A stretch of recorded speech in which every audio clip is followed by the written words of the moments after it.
Bonjour les CM. Alors aujourd'hui nous allons faire une leçon de grammaire pour introduire une nouvelle notion pour les CM1. Nous allons parler donc de l'attribut du sujet. J'ai plusieurs phrases, je vais devoir les trier. Si dans la phrase je peux remplacer le verbe par le signe égal, je la positionnerai à gauche, sinon je la mettrai à droite. Sabrina est gentille. Le verbe de la phrase est le verbe être, est. Sabrina égale gentille. Oui, ça marche. Sabrina coiffe ses longs cheveux. Le verbe de la phrase est le verbe coiffer. Est-ce que Sabrina égale ses longs cheveux?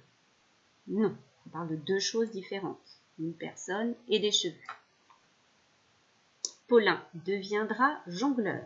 Le verbe devenir peut-il être remplacé par le signe égal? Paulin égale jongleur.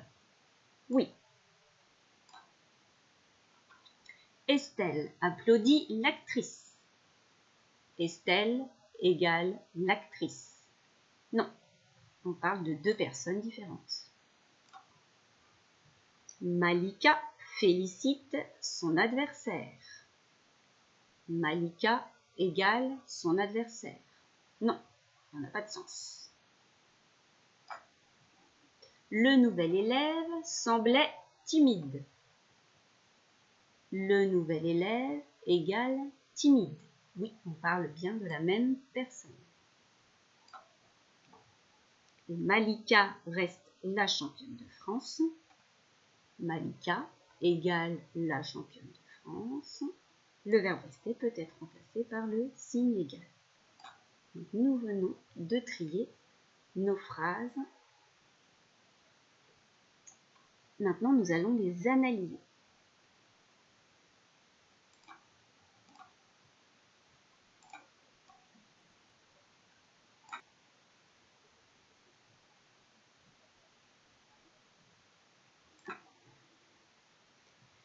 Les phrases de gauche, dont le verbe peut être remplacé par le signe égal, sont constituées en jaune d'un sujet, en rouge d'un verbe que l'on appelle un verbe d'état.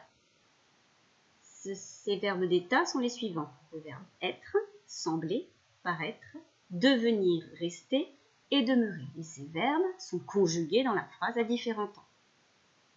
Et les verbes d'état sont suivis d'un attribut du sujet en noir.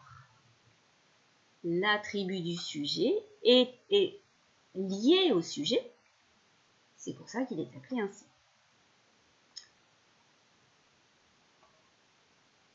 Les autres phrases sont constituées donc d'un sujet en jaune, d'un verbe en rouge qui n'est pas un verbe d'état, et c'est complété par un complément d'objet que l'on appelle également complément du verbe dans le manuel.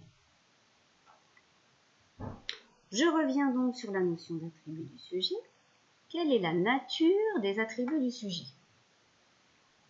Non, Sabrina est gentille. L'attribut du sujet est gentille. Sa nature, c'est un adjectif. Paulin deviendra jongleur.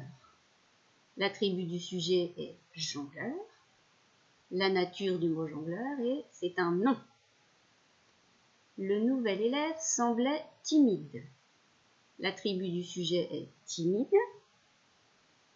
Sa nature, c'est un adjectif. Malika reste la championne de France. L'attribut du sujet est la championne de France. Et c'est un groupe nominal. Donc voilà les différentes natures d'un attribut du sujet. Un attribut du sujet peut être adjectif, nom ou groupe nominal. L'attribut du sujet, c'est la fonction dans la phrase. Voilà, vous savez tout sur les attributs du sujet. Alors à vos exercices maintenant, bon courage!